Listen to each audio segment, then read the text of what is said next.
One of the key new characters in Avatar Fire and Ash is Varang, as well as the Ash clan, but what do we actually know about them?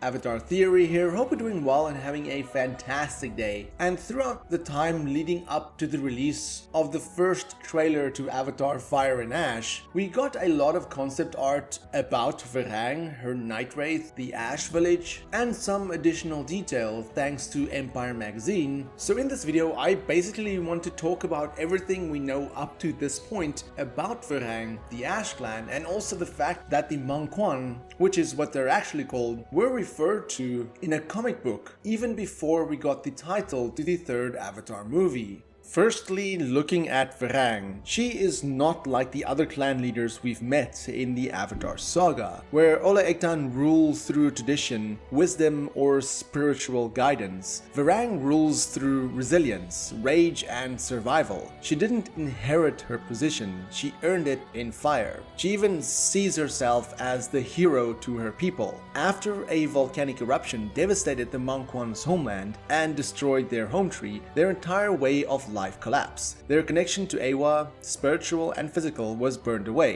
Nature, their mother and protector, had abandoned them in their eyes. And in their silence that followed, Varang rose. She guided her people out of famine and despair, refusing to let them die in the ruins of their former faith. This was not leadership rooted in ritual. It was forged in necessity. She became a savior, but not the gentle kind. Varang is both warlord and mother, protector and punisher. Her people revere her because she gave them something Awa did not, a second chance. Her physical appearance tells her story without a single word. Her body has markings etched across her face, chest, and abdomen. These are not random wounds, but deliberate body modifications. Some see them as marks of trauma, others as sacred symbols of rebirth through suffering. Either way, Varang wears them as a ritual armor, a visual declaration that pain might be power. Much of it is, of course, speculation because we don't know too much about the character, nor do we have any sort of art book to refer to, but once those release we will probably know a lot more about the character. Una Chaplin, who plays Varang, reportedly built her performance on intense emotional foundation. She listened to heavy metal and Slipknot, steeping herself in rage and anguish to channel the headspace of a woman who has lost everything. Thinking of that musical choice, it is kinda telling and gives us an idea of what we can expect from this character. Even her weapons reject tradition.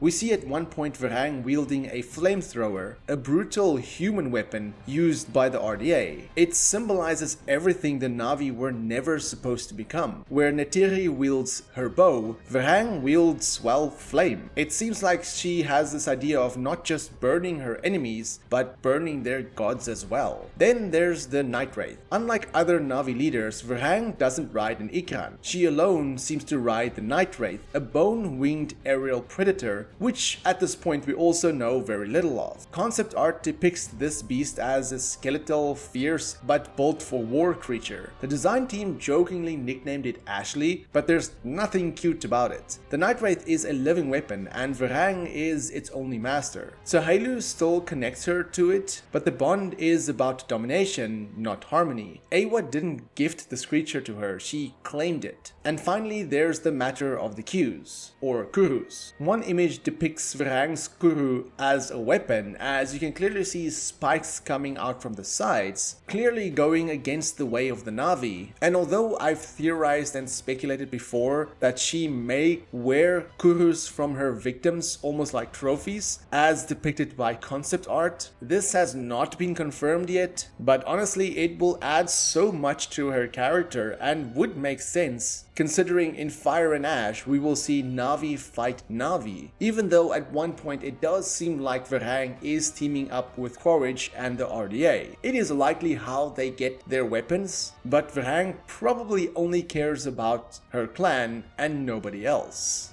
Now, speaking of her clan, the Manquan were like the Metkayina, forest dwellers living in harmony with Pandora. They prayed to Ewa, bonded with their surroundings, protected the balance. Then the fire came. A volcanic eruption annihilated their sacred home tree and left their homeland a desolated basin of ash, stone, and silence. There was no rescue, no miracle. Ewa, as far as they knew, had turned her back on them, and in their grief and fury, the Manquan turned their backs on her. Thus, Varang rose to save them. The Manquan do not follow the laws of Ewa. They do not sing to their ancestors. They do not make Tsahelu to listen. They use the bond, but not the belief. Their culture was reshaped not by ceremony, but by trauma, and what emerged was a clan fueled by hostility, survival, and fire. Unlike the vibrant, bioluminescent jungles of the Metkayina, the Manquan now live in a hardened volcanic biome, sharp edges, scorched terrain, and choked skies. Dylan Cole, the film's production designer, said their village is a stark contrast to everything we've seen on Pandora so far. Their home seems to be built into rock faces and not grown from trees. Their camouflage is ash and blood, not leaf and light. Visually, they're unlike any other Na'vi. Members of the Manquan wear red war paint, and many seem emaciated or skeletal in appearance, survivors of long-term starvation. Their hair is shaved or patchy, and they just look a bit off. In the one concept art, some of them were seen wearing bags over their heads, akin to something out of Silent Hill. The only one who looks truly well-fed is Varang, hinting either at a cultural hierarchy or simply the brutal reality that leaders eat last or first. Although we do see them wielding bows in the trailer, they do use fire to their advantage, and at one point we can see Varang playing with fire,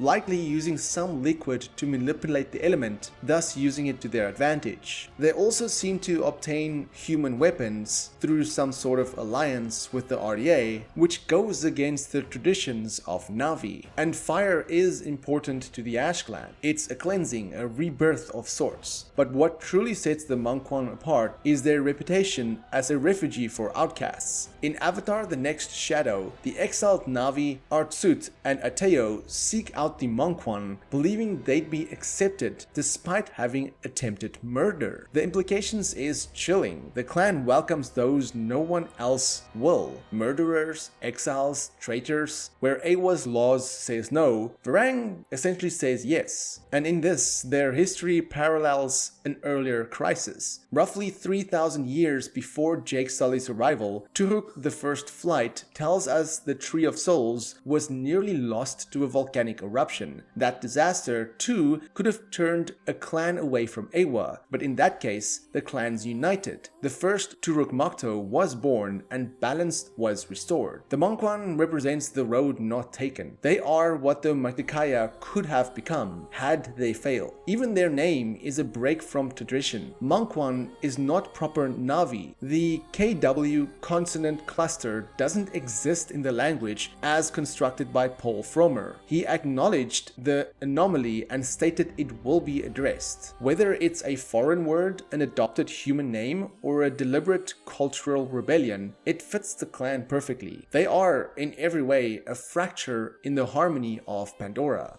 One of the most intriguing aspects of the trailer for Avatar: Fire and Ash is the fact that Varang is set to confront both Neytiri and Kiri, one being a spiritual warrior and the other being an embodiment of Ewa. Kiri, often theorized to be born from Ewa herself, is the living embodiment of Pandora's spiritual force. She speaks to creatures, sees visions, connects to the Great Mother in ways no one else does. In theory, she could be a vessel of sorts. And then there's Varang, a woman who once sang to Ewa, only to watch her entire world die in fire and silence. In the trailer, we do see the two meet, where Varang delivers the line, "Your goddess holds no dominion." It's more than blasphemy. It's a challenge to the very foundation of Kiri's being. For Kiri, Eywa is comfort, family identity. For Varang, Eywa is a failed god, a memory buried under the ash. Then there's Neytiri. Once the beating heart of the Metkayina, Neytiri has lost everything. Her father, her home, and now her son. She is grief wrapped in fury, but unlike Varang, she hasn't abandoned Eywa, at least not yet. Their eventual duel is the embodiment of their differences. One fights for preservation, the other for destruction, but both are fueled by loss. This is not just a physical confrontation, it's ideological warfare. One still believes, the other wants to burn down that belief. In some way, Varang could represent what Neytiri could become if she goes down the path of hate and vengeance. I do believe, or I theorize, that at some point in the movie, Neytiri is going to have the upper hand, aim her bow at Varang, and knows that if she lets go of this arrow, if she kills Varang at this point, then she is going to become the very thing she hates, the very thing that's lying in front of her. And at that point, I do think that Neytiri is going to stop and spare Varang, as we know Varang is going to be in future movies.